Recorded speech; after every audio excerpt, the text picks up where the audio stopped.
Nous allons tout de suite laisser la parole à Monsieur Sicone, que je vais présenter en quelques mots, tout de même, pour ceux qui ne le connaissent pas. Vous avez été psychomotricien de formation, ça je l'ignorais. Vous êtes devenu psychologue. Il y a plusieurs siècles. Oui. Vous êtes devenu psychologue et psychanalyste et professeur émérite de psychopathologie et psychologie clinique à l'Université Lyon 2. Et je crois que le thème de notre journée vous parlait particulièrement parce que, me semble-t-il, vous l'avez longtemps enseigné. Je vous laisse la parole. Merci. Et merci pour cette invitation sur cette thématique, effectivement, qui me préoccupe depuis un certain nombre de décennies. Alors, je vais vous parler des états limites avec l'idée que les états limites ne sont pas simplement une catégorie de personnalités présentant une forme singulière, mais aux déclinaisons multiples de souffrances psychiques. Les états limites et les processus limites qui les caractérisent représentent un paradigme qui permet de penser l'ensemble de la psychopathologie. Ses liens avec les expériences infantiles et adolescentes, ses oscillations entre différentes positions psychiques contradictoires. En outre, le paradigme des états limites et des processus limites est particulièrement pertinent pour penser la psychopathologie contemporaine. Les états limites désignent en effet des situations dans lesquelles trois formes de limites sont mises à l'épreuve ou sont en souffrance. Les limites de la loi et les règles sont mises à mal, sont l'objet de transgressions. Les limites de l'identité, celle-ci est incertaine, mouvante, pas toujours assurée. Les limites à la pulsionalité, la poussée pulsionnelle, voire la violence pulsionnelle du côté du sexuel, comme du meurtriel, comme on dit, n'est pas toujours suffisamment contenue, contrôlée, transformée, sublimée. Et ces limites, dans leur ensemble, sont particulièrement à l'épreuve dans le monde contemporain. Je vais décrire les logiques subjectives et intersubjectives que recouvre la notion d'état limite. Je soulignerai leur congruence avec certaines caractéristiques de l'ère contemporaine. Arnaud a déjà donné des éléments de réflexion. Et je considérerai le soin psychique aux états limites, avec les adaptations qu'il nécessite, comme un modèle actuel pour une théorie des pratiques. Alors, quelques mots d'abord de définition et de description. Bon, vous connaissez tous ce contexte des états limites. La meilleure définition des états limites, à mon sens, est celle donnée par Winnicott, définition qui contient les principaux aspects de l'état limite. La notion d'état limite désigne, écrit Winnicott, ce type de cas où le noyau du trouble est de nature psychotique, mais où le patient a une organisation psychonévrotique, ça veut dire névrotique, suffisante pour pouvoir toujours présenter une perturbation psychonévrotique ou psychosomatique quand l'angoisse psychotique centrale menace d'éclater sous une forme brutale. Les contextes, les problématiques, les logiques limites, comme on le voit dans cette définition, se situent entre psychose et névrose, à la limite des psychoses et des névroses, mais elles sont différentes des psychoses et des névroses. L'angoisse profonde est essentiellement de nature psychotique. On voit également que le champ de la psychosomatique est concerné, mais on peut ajouter aussi tout le champ du comportement, de l'agir. On peut ainsi dire que l'approche des états limites engage toute la psychopathologie, renseigne sur toute la psychopathologie. Par ailleurs, les symptômes des états limites peuvent être identiques à ceux des névroses ou des psychoses. Il n'y a pas un seul symptôme, une seule conduite qui ne pourrait se rencontrer chez un patient limite. Pourtant, quelque chose de particulier, de spécifique définit ces contextes. C'est ce qui fait que Kernberg, par exemple, Otto Kernberg, parlait d'organisation limite de la personnalité plutôt que d'état limite. Ces patients, ces sujets présentent une organisation stable et spécifique qui ne correspond pas à un état transitoire et fluctuant entre la névrose et la psychose. Les états limites présentent des aspects multiples et selon le ou les aspects favorisés, différentes figures de l'état limite se développeront, mais dans toute la variété des figures de l'état limite, on peut décrire des processus psychiques communs, des invariants. Les aspects les plus inadaptés, les plus souffrants, se manifestent dans les liens intimes, la relation amoureuse, la relation amicale, la relation thérapeutique. Des épisodes psychotiques passagers peuvent aussi survenir sous l'effet d'un choc ou sous l'influence de substances toxiques, mais en dehors des liens intimes et hors des expériences de choc sévères ou des régressions induites par l'alcool ou les drogues, ces sujets conservent le contact avec la réalité. C'est ce qui distingue les états limites des états psychotiques.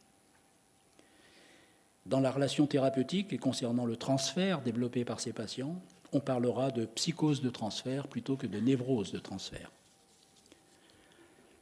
L'angoisse est permanente chez tout état limite et le sujet ne tolère pas l'angoisse, ce qui témoigne de la fragilité du moi. L'angoisse est essentiellement celle d'être séparé, abandonné, rejeté, perdu, inexistant aux yeux de l'autre, mais aussi celle de s'effondrer, de disparaître, de mourir. Des symptômes d'apparence névrotique tenteront de limiter, de circonscrire l'angoisse, mais contrairement à la névrose, le symptôme échoue dans sa fonction économique de lier l'angoisse à un secteur particulier, ce qui permettrait au sujet, comme dans la névrose, un déploiement harmonieux des investissements dans les autres secteurs de sa vie. L'angoisse est une menace, mais aussi l'ennui et encore le vide. L'instabilité est souvent importante, instabilité professionnelle, affective, instabilité de l'humeur, instabilité des relations, tout comme l'impulsivité, les conduites destructrices, autodestructrices. L'image de soi est incertaine. Les expériences sexuelles sont souvent chaotiques, insatisfaisantes, avec un flou quant à l'identité sexuelle. Et la pensée est parfois troublée. Le corps a une place importante dans les souffrances limites. Il est mobilisé du fait des agirs, des comportements troublés. Il est souvent attaqué, malmené. Il est parfois l'objet de maladies psychosomatiques, d'angoisses hypocondriaques. Dans tous les contextes limites, on observe une faille narcissique et une insécurité intérieure majeure. Cette insécurité est responsable d'une incapacité à se séparer, une incapacité de lâcher l'objet, même si celui-ci est insatisfaisant. Certains développent une toute-puissance, voire un soi grandiose, comme disait Kohut, pour colmater cette faille. D'autres sont envahis d'une rage narcissique, envieuse, destructrice, difficile à contenir. Ils établissent des liens tyranniques. L'élaboration de la position dépressive est en échec. Le sujet n'a pas pu intérioriser ou construire de façon suffisamment fiable des objets intérieurs secourables.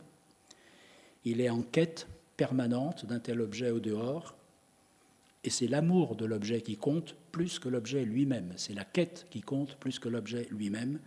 Je disais toujours aux étudiants, si vous êtes amoureux d'un état limite, il ne faut surtout pas lui donner ce qu'il vous demande, parce qu'une fois que vous lui avez donné, c'est terminé, vous ne l'intéresserez plus. C'est l'objet, c'est la quête qui compte, ce n'est pas l'objet. Et l'objet, en plus, n'est jamais trouvé. Et s'il est rencontré, il n'est jamais à la hauteur de l'idéal que le sujet en avait fait. Ou bien il n'est jamais à la bonne distance. Il est soit trop près et envahissant, intrusif, persécuteur, soit trop loin et abandonnant, incompréhensif, insatisfaisant. Les sentiments de vide, d'inutilité, de non-valeur, de désespoir sont toujours là, harcelant le sujet, avec une incapacité chez lui à réparer ses blessures, comme celles infligées à l'objet. Le sujet est en proie à des tentatives désespérées pour dénier le manque, dénier le vide et les blessures narcissiques, les éprouver de honte, les éprouver d'humiliation. La conflictualité psychique est essentiellement narcissique. Les conflits oedipiens sont souvent contournés. Face aux conflits et aux angoisses, les mécanismes de défense sont essentiellement ceux du registre psychotique, clivage, déni, idéalisation, projection, identification projective. Mais des défenses névrotiques peuvent aussi être mobilisées. Comme Bion, que vous connaissez certainement, avait pu la décrire dans les psychoses, les états limites illustrent parfaitement bien la coexistence dans une même personnalité de parties psychotiques et de parties névrotiques. Frances Tustin, que vous connaissez probablement, parlait même de coexistence de parties autistiques et de partie névrotique. Et d'ailleurs, les descriptions qu'elle donnait des patients qui ont un secteur hermétiquement fermé de leur personnalité, une enclave d'autisme caché, comme elle disait, correspondent en tout point au sujet état limite. Ces patients sont envahis d'éprouvés de dépression, de grande vulnérabilité et d'impuissance, et Tustin soulignait combien est intense chez eux le sentiment de perte traumatique, sentiment que cache la dure capsule autistique. Ils pleurent une perte sans savoir laquelle, écrivait Tustin. Ils ont le sentiment déchirant de quelque chose de cassé, à la fois impensable et inarticulé. Cette cassure va plus loin que ce que l'on entend généralement par ce terme. Il s'agit là d'un sentiment qui atteint le plus profond de leur être. C'est là une description des souffrances narcissiques limites.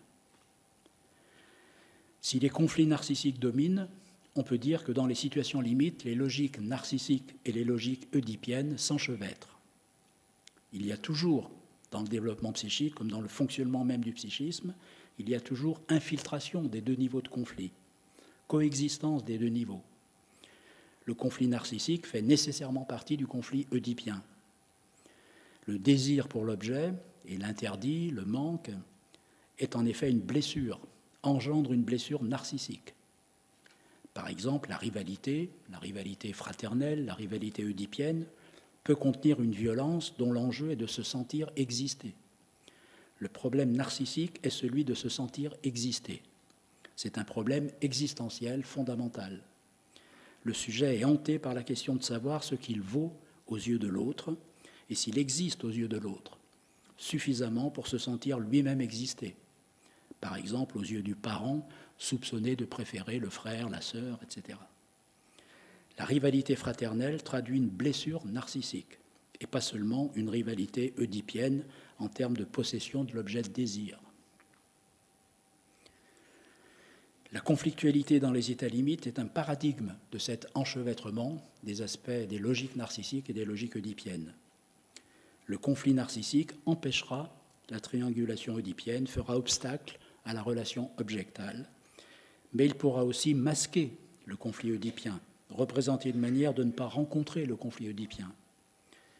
Le sexuel, hyper investi, exhibé, sera par exemple utilisé pour masquer et révéler des besoins narcissiques. Le sujet utilisera la sexualité pour satisfaire des besoins narcissiques prégénitaux. Le modèle du développement psychique, comme des états psychopathologiques que je défends, ou comme d'autres, repose sur la notion de position psychique. Et c'est un modèle dans lequel la psyché oscille en permanence entre plusieurs positions. Des positions plus narcissiques, fermées, et des positions plus objectales, ouvertes.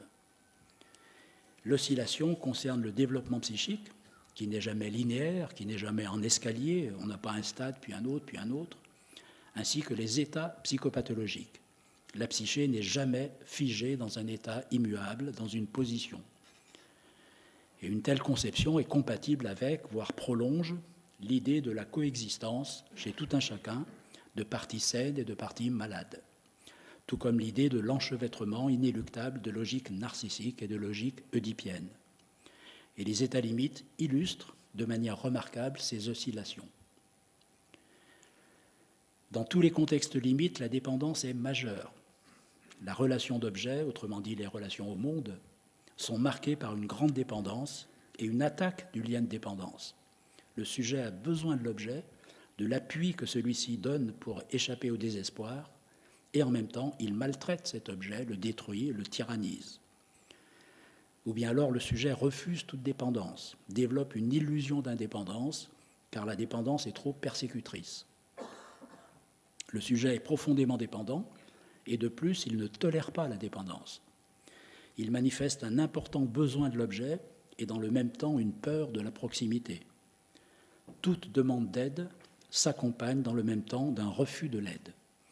La demande de relation est pressante et sa mise en échec immédiate. La présence de l'objet est toujours recherchée, car elle assure la complétude narcissique du sujet. Mais en même temps, la présence de l'objet est persécutrice, car elle rappelle la douleur du manque, elle contient le risque de l'absence. La présence de l'objet de l'autre est persécutrice aussi, car l'objet présent excite l'envie et pousse à le détruire, à le dégrader, à le mettre à l'épreuve. Sa présence est persécutrice car la dépendance n'est pas tolérée. Et sa présence est persécutrice, enfin, car l'objet est toujours, par définition, insatisfaisant. L'objet, l'autre, est ainsi à la fois recherché et redouté. Le sujet a à la fois besoin de l'objet et peur de la dépendance. Par exemple, une patiente ne supporte pas de se sentir déprimée, d'avoir besoin de l'aide d'autrui, d'être dépendante. La dépendance est impensable, dit-elle.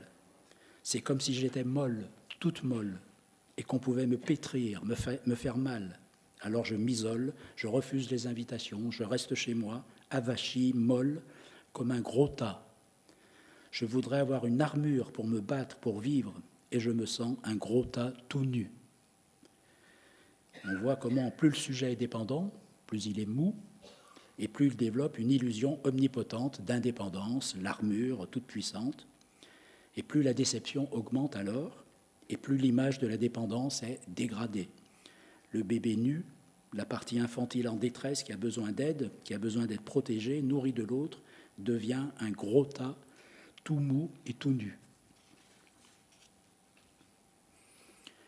Les aspects les plus en souffrance chez l'état limite sont, on le voit, les aspects infantiles, et plus particulièrement les aspects les plus archaïques, ce que j'ai appelé la part bébé du soi. Et ce que j'appelle encore la parentalité interne est par ailleurs en faillite.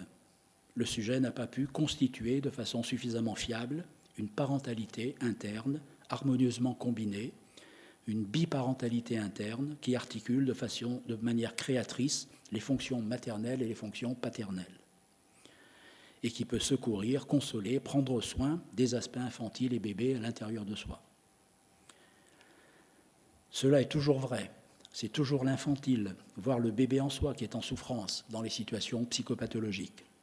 Certes, l'adulte souffre, mais la partie adulte possède des capacités adaptatives. Lorsque la souffrance déborde, lorsqu'elle est insupportable, insurmontable, c'est qu'elle touche les aspects infantiles du soi et parfois les aspects les plus archaïques, les aspects bébés.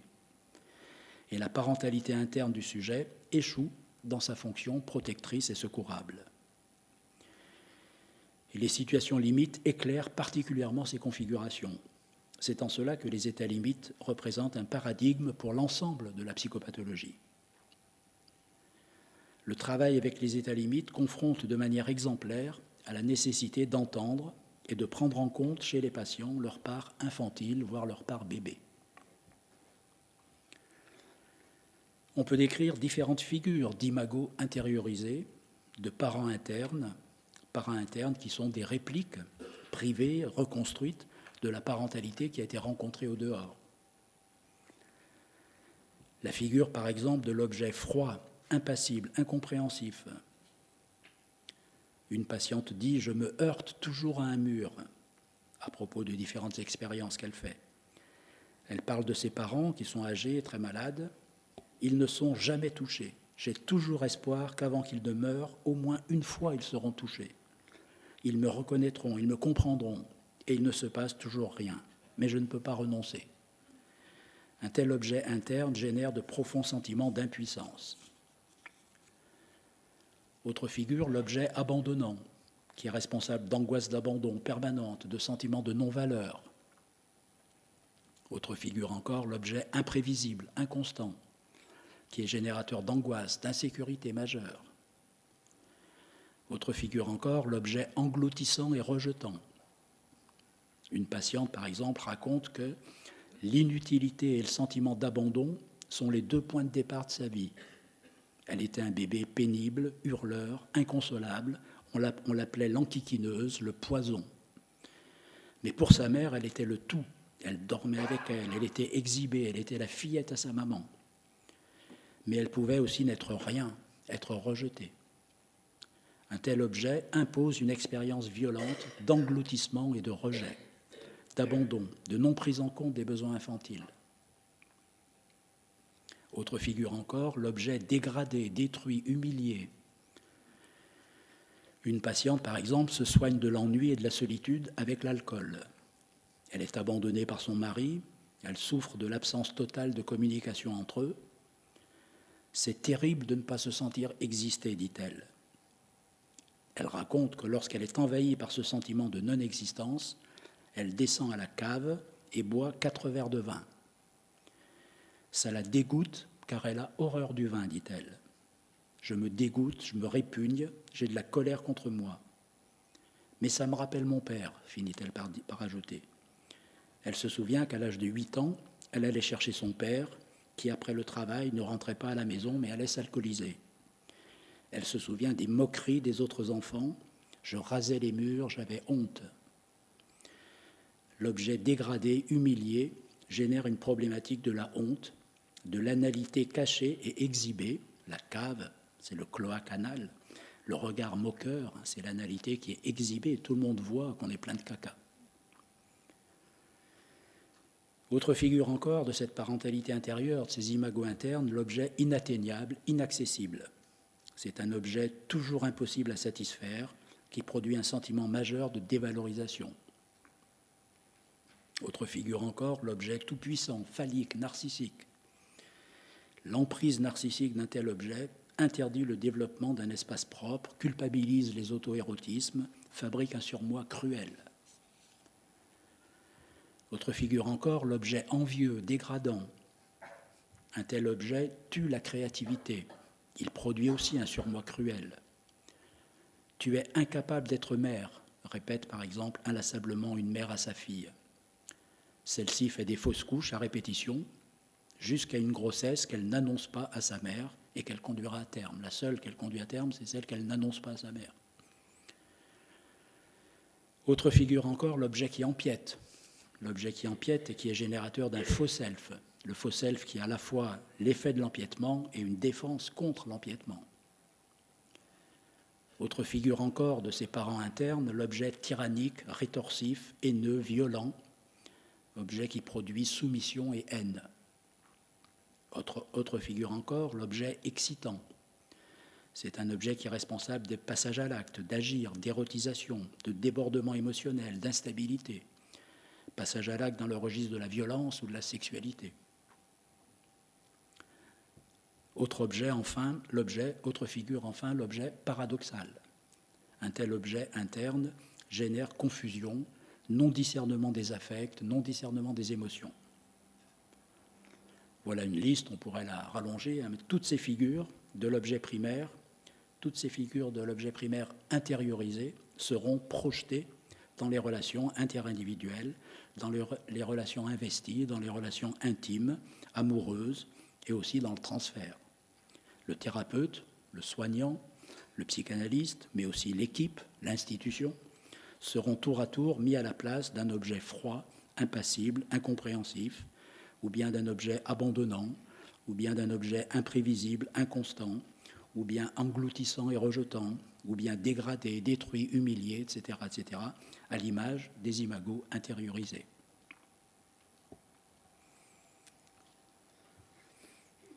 Alors, en quoi les caractéristiques de l'ère contemporaine sont-elles congruentes à celles des états limites ? L'ère contemporaine favorise le déploiement des éléments caractéristiques des souffrances narcissiques limites, l'angoisse, la dépendance, l'isolement, la solitude, le faux self, les fausses relations sociales. Elle privilégie l'évitement de la position dépressive, qui est une position psychique civilisatrice, qui pose les bases de la santé mentale. L'ère contemporaine n'aide pas toujours, pas suffisamment, à soigner les blessures infantiles toujours actives, les traumatismes de l'enfance qui marquent le développement de la subjectivité.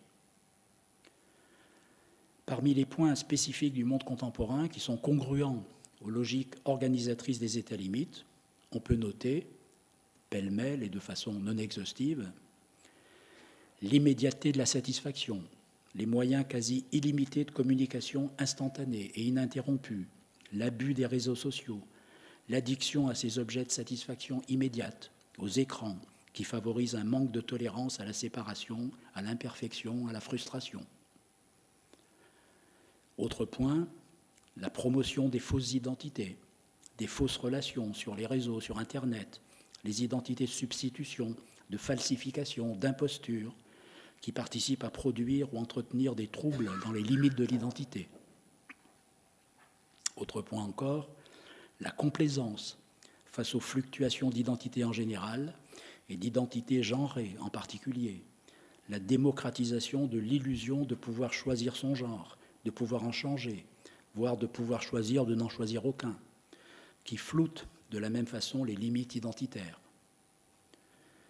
Autre point encore, la revendication bruyante de considérer des situations pathologiques comme seulement une autre forme de normalité, ce qui brouille les frontières de la psychopathologie, la normalité étant elle-même considérée comme simplement neurotypique et conduit jusqu'au déni de la souffrance psychique.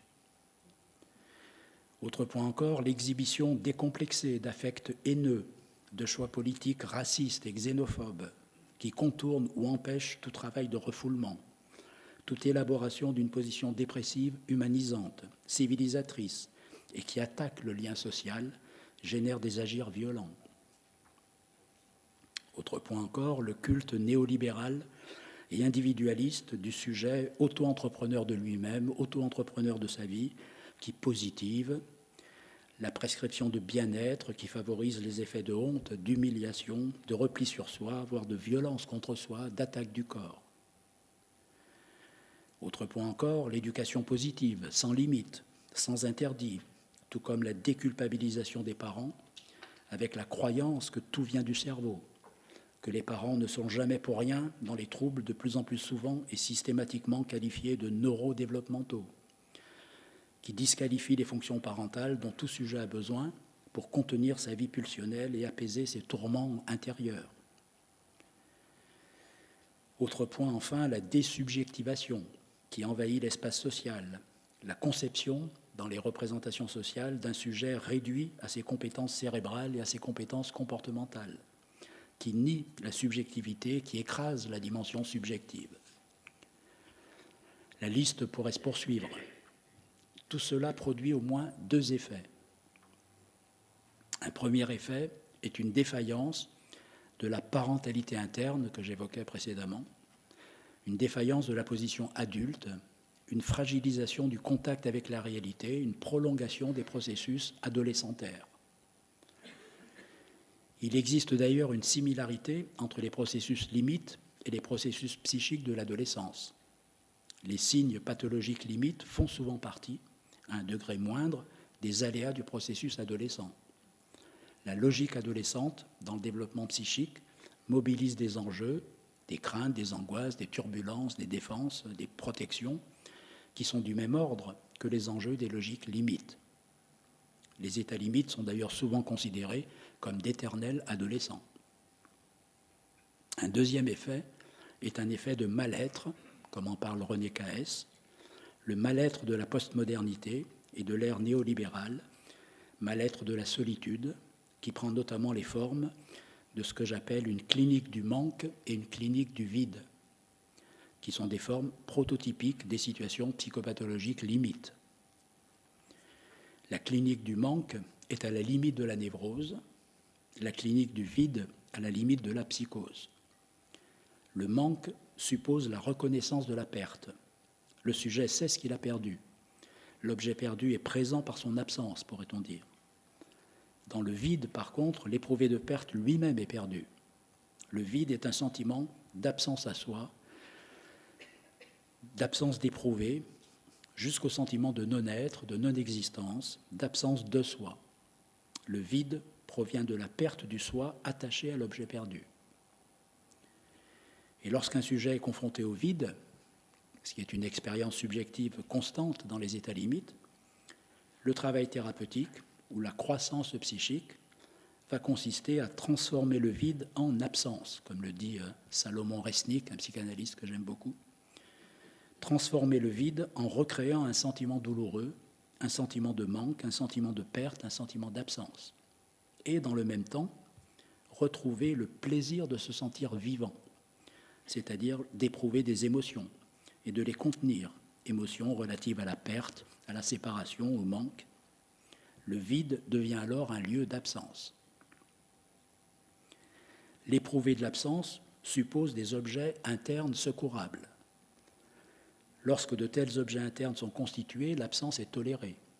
L'absence est pleine, elle n'est pas un vide dans lequel le moi peut sombrer. La solitude est alors tolérée, elle peut même être recherchée. Dans une telle solitude, le sujet n'est jamais seul.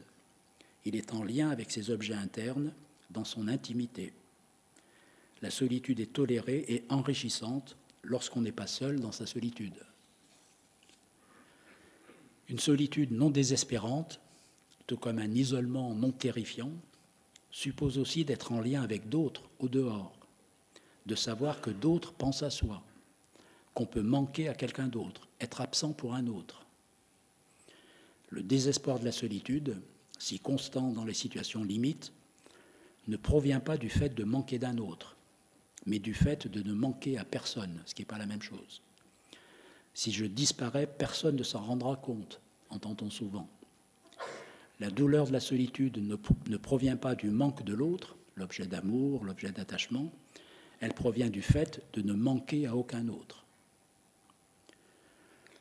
On peut se consoler temporairement du manque, de l'absence, avec une bonne expérience interne. Mais ne manquer à personne, adresser des demandes qui toujours tombent dans le vide, crée des objets internes, eux-mêmes distants, abandonnants, froids, inatteignables, et donc non secourables. C'est la solitude due à l'absence de répondant, comme le dit René Caès.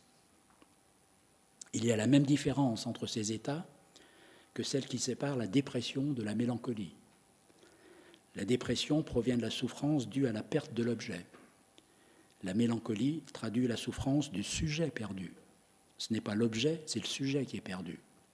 On ne souffre pas d'avoir perdu un objet, on souffre d'être soi-même perdu pour l'objet. Ce mal-être et cette prolongation des processus adolescentaires chez l'adulte font partie des raisons qui empêchent le déploiement serein des parentalités lorsque les sujets deviennent eux-mêmes parents et qui créent les conditions de répétition dans les liens parents-enfants des défaillances vécues. Et aussi les conditions de fabrication, par exemple, des enfants rois, des enfants tyrans, auxquels l'expérience clinique confronte de plus en plus. Les enfants tyrans, ce que j'appelle, en reprenant l'expression des parents, les enfants qui poussent à bout, qui mettent à l'épreuve la parentalité de leurs parents, sont des figures prototypiques des états limites chez l'enfant. Alors, l'ère contemporaine favorise le déploiement de parentalité défaillante. Parentalité des parents, des adultes, parentalité des familles responsables des enfants, parentalité intériorisée par les sujets eux-mêmes. Mais cela aussi parce qu'elle propose, cette ère contemporaine, elle-même, ce que j'ai appelé une parentalité sociale et politique défaillante. Comme le dit un proverbe africain, il faut un village pour élever un enfant. Ce n'est pas juste papa et maman, c'est un village. Les qualités parentales sont en effet partagées, non seulement dans l'environnement du village, mais aussi plus largement dans le social et dans le politique, dans la cité, dans les rapports de force qui conduisent au choix concernant le soin, concernant l'éducation en général, concernant la vie des enfants et des bébés en particulier. Et cette parentalité sociale et politique est rarement adéquate et bienveillante. Elle ne protège pas toujours, les enfants. Elle n'assure pas toujours, pas souvent, la sécurité des bébés et des enfants. Elle est bien souvent à l'image de l'une ou de plusieurs des figures des imagos parentales défaillantes, voire toxiques, que j'ai décrites précédemment. On pourrait par exemple évoquer la nécessaire prise en compte des éléments contre-transférentiels pour l'exercice d'une parentalité adéquate, soucieuse des besoins infantiles et qui répondent aux besoins de l'autre et non pas aux besoins du parent lui-même. Une telle posture est radicalement étrangère au traitement social habituel de toute violence, de toute déviance, de toute pathologie, de toute folie. En effet, on peut régulièrement observer la manière dont à un acte violent, par exemple, d'un adolescent, d'un schizophrène, d'un psychopathe, d'un terroriste, massivement médiatisé, le social, le politique répond par un acte, un projet de loi. Il n'y a aucune élaboration de ce qu'on pourrait appeler le contre-transfert collectif, Et l'acte, le projet de loi, est dans les temps actuels toujours plus répressif. Il n'y a aucune prise en compte de la culpabilité collective, par exemple. Aucune réflexion sur ce qui fait qu'un groupe social produise de telles situations, de tels sujets réalisant de tels comportements. Le mal est désigné chez l'autre, localisé, circonscrit, et pour l'éradiquer, il suffit d'établir un projet de loi qui immobilise, neutralise cet autre et tous ceux qui pourraient lui ressembler. Quelle parentalité offre le social lorsque des familles se retrouvent sans abri ou dans des conditions environnementales désastreuses? Demandez par exemple à des futurs parents s'ils ont bien prévu une chambre pour le bébé. Demande qui est légitime lorsqu'un professionnel de l'enfance se préoccupe de la sécurité d'un bébé. Une telle demande peut être une insulte pour certains parents qui n'auront pas d'autre choix que de faire une place dans la cuisine pour mettre le lit de fortune dans lequel dormira le bébé. Quelle parentalité offre le social lorsque les violences faites à un enfant, à un bébé, ne sont pas prises en compte, ne sont pas reconnues? Par exemple, lorsqu'un éminent expert, mandaté pour explorer les capacités parentales d'une mère qui s'inquiète de l'état dans lequel se trouve le bébé lorsqu'il revient de chez son père, dont elle est séparée, avec qui elle est en conflit, met en cause les compétences parentales de la mère et la qualité des relations avec le bébé, et conclut que la mère est folle. Bon, je résume, les termes étaient plus élégants, notamment parce qu'elle imagine qu'un bébé de 2 ans pourrait être incesté par son père. Conclusion que ce brillant expert donne après avoir vu la mère une seule fois et sans jamais avoir vu le bébé, ni avoir été témoin des moindres liens réels entre la mère et le bébé, et en ignorant totalement les signes que peut montrer un bébé qui subit des violences incestueuses. Quelle parentalité offre le social lorsqu'on apprend que seul un nombre infime de plaintes pour inceste sur enfants aboutit à une condamnation? Apparemment, 160 000 enfants agressés sexuellement chaque année en France, 73% des plaintes pour agression sexuelle sur mineurs classées sans suite, 3% aboutissant à une condamnation. Ce sont les chiffres qui circulent et qui posent question quand même. Quelle parentalité offre l'école, par exemple, lorsqu'on lui impose des classes de 25 ou 30 enfants, avec certains enfants extrêmement désorganisés, qui peuvent à eux seuls désintégrer une classe, désintégrer des enseignants, mais qu'on se doit d'inclure sans quasiment aucun moyen réel et aucun moyen adapté? Quelle parentalité offre l'école lorsqu'un ministre de l'Éducation nationale explique aux enseignants qu'ils sont là pour former et éduquer des cerveaux, pas des enfants, pas des sujets, non, des cerveaux? Quelle parentalité offre le social lorsque le technicisme et le scientisme réduisent le soin, le prendre soin, à l'évaluation, le diagnostic, l'évaluation, le diagnostic et l'orientation? Orientation, on ne sait pas où, s'il n'y a plus personne pour soigner. Quelle parentalité offre le social lorsqu'on impose la disparition de la psychopathologie, l'interdit de prise en compte des logiques psychiques, psychologiques de la souffrance, pour la remplacer par des troubles neurodéveloppementaux, par des problèmes de câblage neuronal?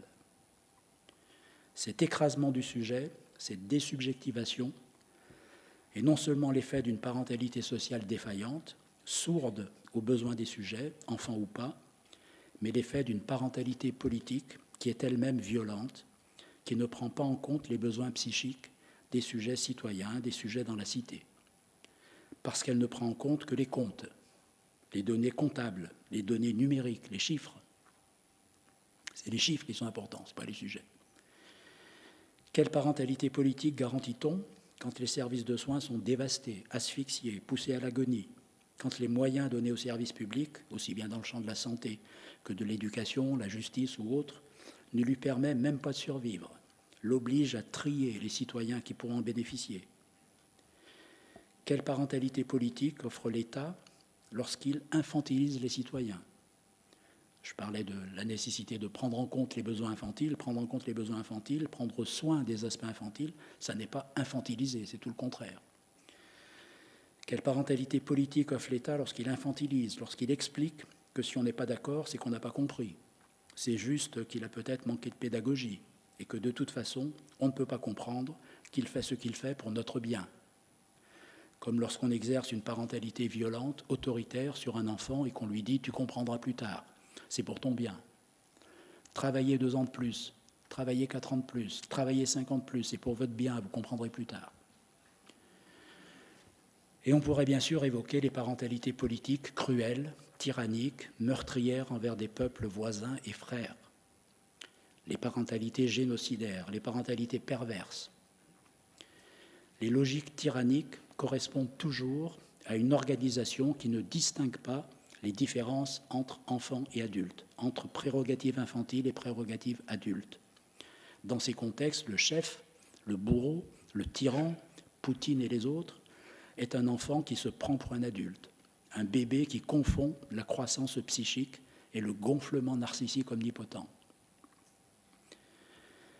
Bref, on peut se demander comment une mère, un père, confrontés à de telles parentalités sociopolitiques défaillantes, donnant peu, voire aucun appui, aucune sécurité, souvent maltraitantes avec les enfants, voire avec les bébés, peut-il construire une parentalité familiale sécure et sécurisante, qui réponde entièrement aux besoins d'un bébé? Les parentalités sociopolitiques contemporaines participent au déploiement de processus limites, à la fabrication de situations limites et d'états limites. Alors, toutes les modalités de lien que j'ai précédemment évoquées, caractéristiques des contextes limites, vont se répéter, je le disais, dans la situation thérapeutique, vont se rejouer dans la situation transférentielle et contre-transférentielle. Dans les approches psychanalytiques, des aménagements nécessaires ont été décrits dans les dispositifs de soins adressés aux situations limites. On trouve des exemples, des analyses de ces ajustements depuis longtemps, notamment par exemple et entre autres chez Margaret Little, que vous connaissez sûrement, ou chez Didier Anzieux. Ces aménagements sont exemplaires du travail qui s'impose à tous les soignants, à tous les experts du soin psychique, quelles que soient les modalités de ce soin, et pas seulement face aux patients état limite, mais face à tous les patients.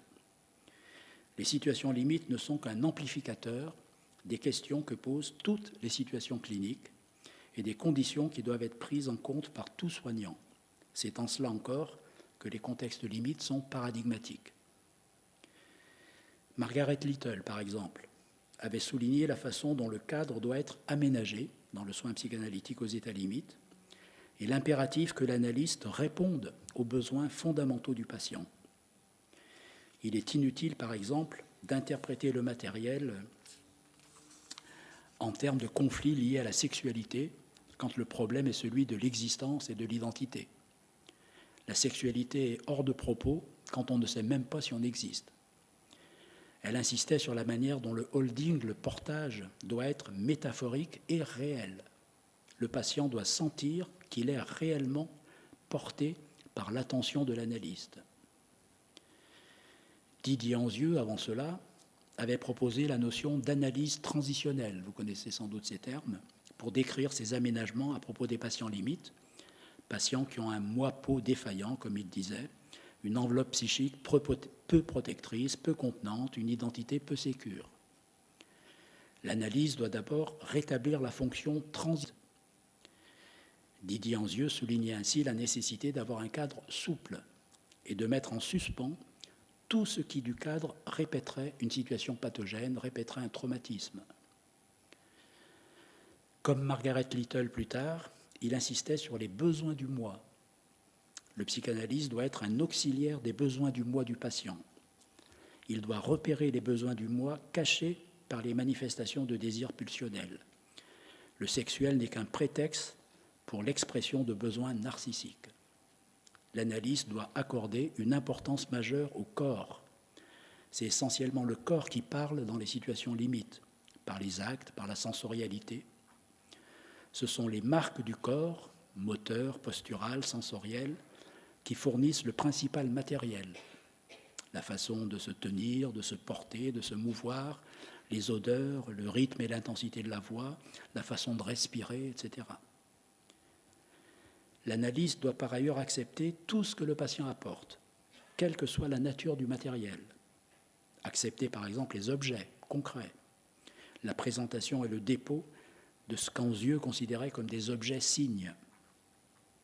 Le travail dans l'analyse transitionnelle consiste à toujours identifier et analyser les types d'empiètements destructeurs qui ont été vécus, et à toujours rechercher ce qui se répète.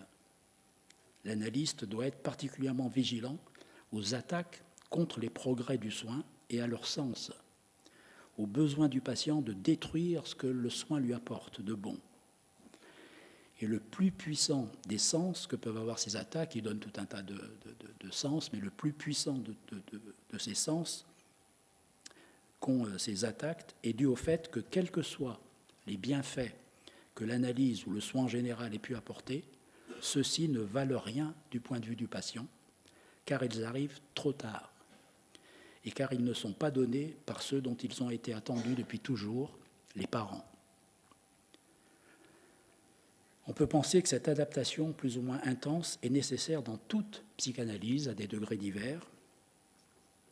La psychanalyse transitionnelle n'est que le nom de la psychanalyse qui s'ajuste, ici au patient limite, et qui doit toujours commencer par établir les bords, les frontières, ajuster les marges.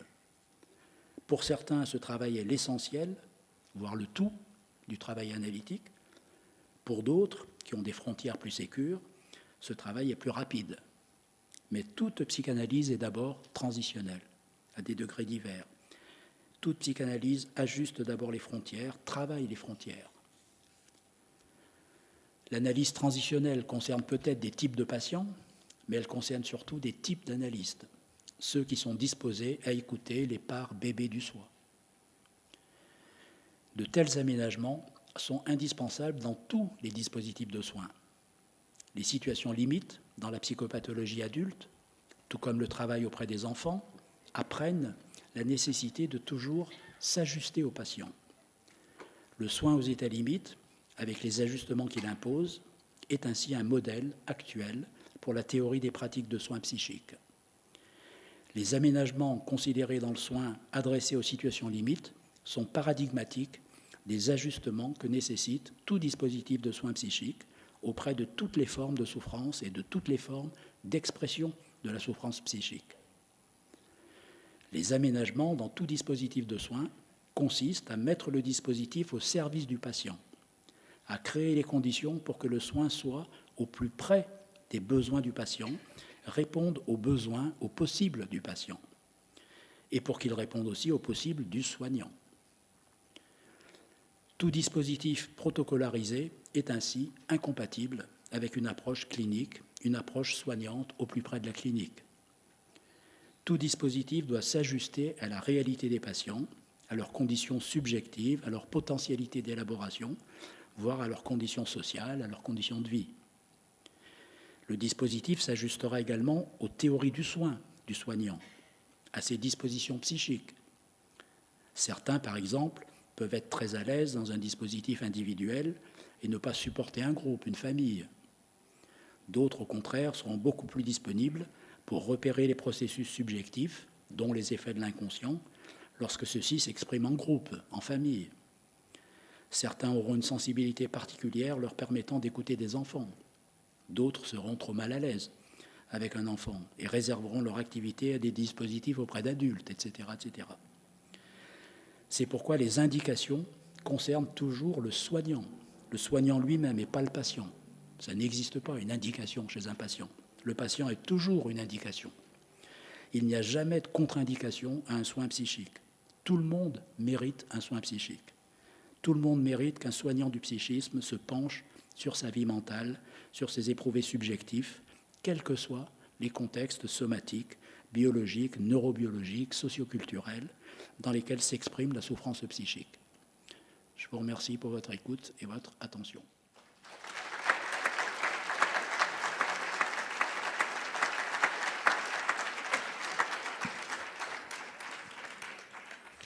Je vous remercie pour cet exposé à la fois complexe et clair. Vous pouvez vous asseoir, oui.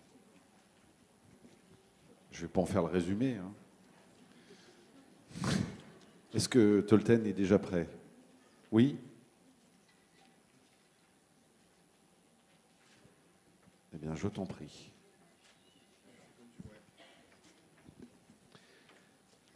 Et ensuite, je donnerai la parole à la salle, surtout. Alors bonjour, moi je viens faire des petits croquis sonores. C'est pas évident après un texte aussi drôle d'arriver à faire rire encore. Donc Arnaud Beglen nous rappelle que janvier 2025 acte la naissance des États limites des États-Unis d'Amérique, limites dans les États d'Amérique. On vit vraiment dans un monde extraordinaire, un monde super inclusif en fait. La preuve, c'est que les pervers, les paranoïaques, les personnalités narcissiques, les menteurs pathologiques, les agresseurs sexuels font de très bons dirigeants, des hommes politiques influents et des acteurs de talent. Jean-Philippe Guignard nous présente M. Sicone, qui était psychomotricien avant de devenir quelqu'un de bien. Alors non, je déconne parce qu'après il est devenu psychologue. Alors, les états limites questionnent 3 types de limites. Les limites de la loi, les limites de l'identité, les limites de la pulsionalité. Et toujours pour comprendre, ce qui est bien, c'est de prendre la clinique, de partir de la clinique. Donc là, prenons 3 exemples de personnalités limites. Alors, les problèmes avec la loi, Nicolas Sarkozy, évidemment, ancien président. Le problème avec l'identité, Éric Zemmour, évidemment, un nom berbère quand même. Et puis, le problème avec la pulsionalité... Monsieur Darmanin, quand même, ministre de la Justice. Alors, on peut dire quand même, dans ce gouvernement Bayrou, on est dans le festival des condamnés et des mises en examen. Bayrou, Darmanin, Dati, Valls, etc. 2 ministres d'État sur 4, quand même. C'est pas mal. Plus le Premier ministre. Alors, le noyau du trouble est psychotique, mais l'écorce est névrosée dans les états limites.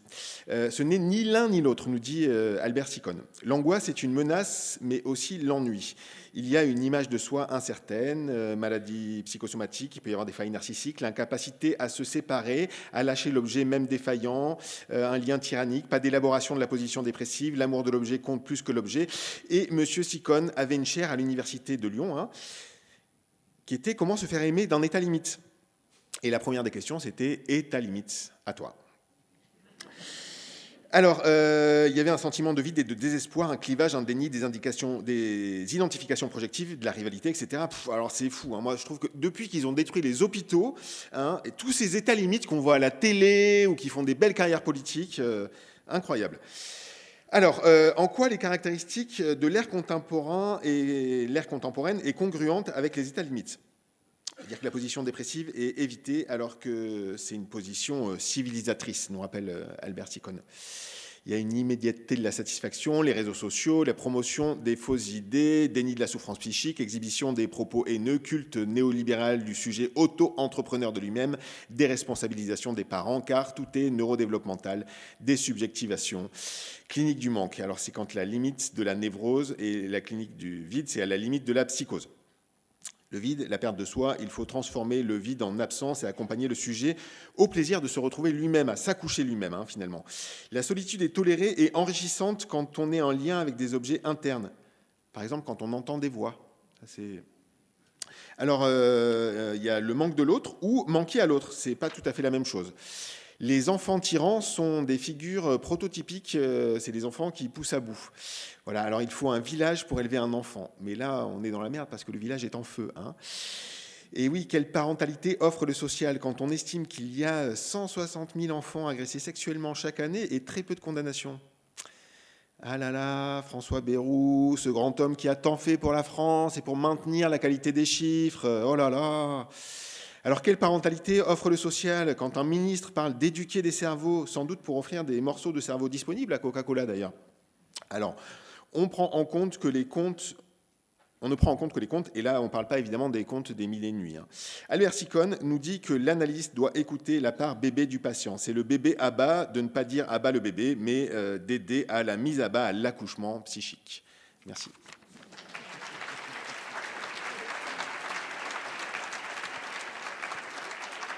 C'était un très beau résumé finalement. Alors, du côté de la salle, est-ce que vous avez des questions, commentaires, réflexions à nous livrer ?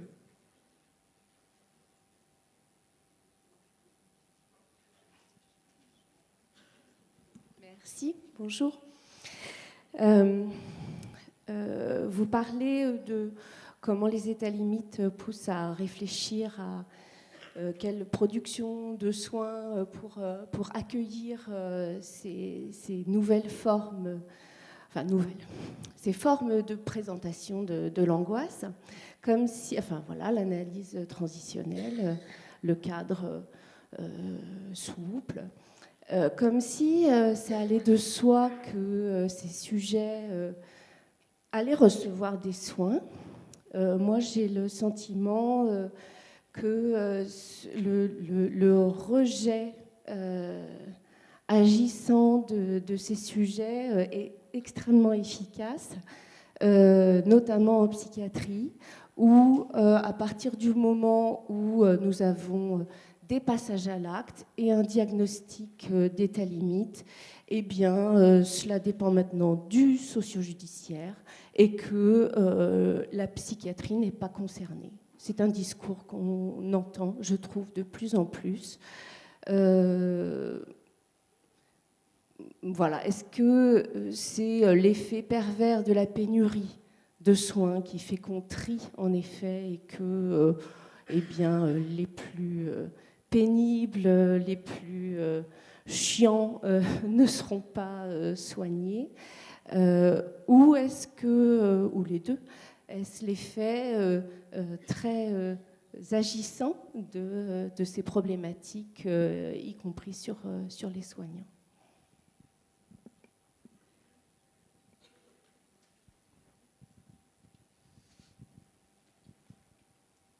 Je ne sais pas si je vous remercie de votre question. Enfin, c'est une absurdité totale hein, de penser que ces sujets-là n'ont pas besoin de soins, hein, que ça ne relève pas du soin. Alors par contre, qu'ils mettent à mal le soin, ça bien sûr. Hein, surtout les sujets, les patients qui sont dans une destructivité majeure. Voilà, comme je le disais, ils ont besoin de l'autre, ils recherchent l'autre, ils ont besoin du regard, du contact, de l'appui, et en même temps ils détruisent.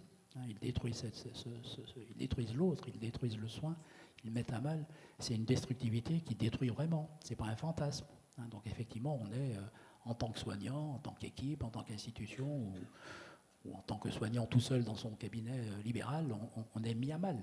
Et on est vraiment attaqué, on est vraiment mis à mal, et on peut être voilà, amené à renoncer. J'ai encore hier une supervision de quelqu'un qui racontait à quel point elle était obligée de renoncer à un moment. Elle était obligée de renoncer, c'était plus possible. Elle était trop, elle n'arrivait pas à résister aux attaques. Et la patiente était bien sûr à triompher, ne résistait pas. Bien sûr, ça a alimenté son fantasme d'être abandonné. Vous voyez, même vous m'abandonnez, même vous qui m'avez écouté pendant des années, qui avez accepté pendant des années tout ce que je vous ai raconté, même vous me laissez tomber, etc. Mais elle est quand même revenue. Un an après, elle est revenue, le lien est mis à mal. Hein, mais la nécessité d'être en lien avec l'objet est là, mais est menacée par le besoin de détruire. Alors vous disiez, est-ce que c'est parce que voilà, ce sont des gens trop compliqués, trop difficiles, trop chiants, hein. J'ai beaucoup écrit, beaucoup travaillé, beaucoup reçu des enfants qui poussent à bout. Hein, voilà. Et j'ai l'habitude de dire, chaque fois que je fais une conférence sur les enfants qui poussent à bout, que maintenant j'en reçois un peu moins, beaucoup moins, parce que maintenant je les oriente. Je les oriente tous et je les oriente vers mes ennemis. Hein, parce que ce sont effectivement des enfants insupportables. Donc on comprend qu'on peut avoir envie de s'en débarrasser. Hein.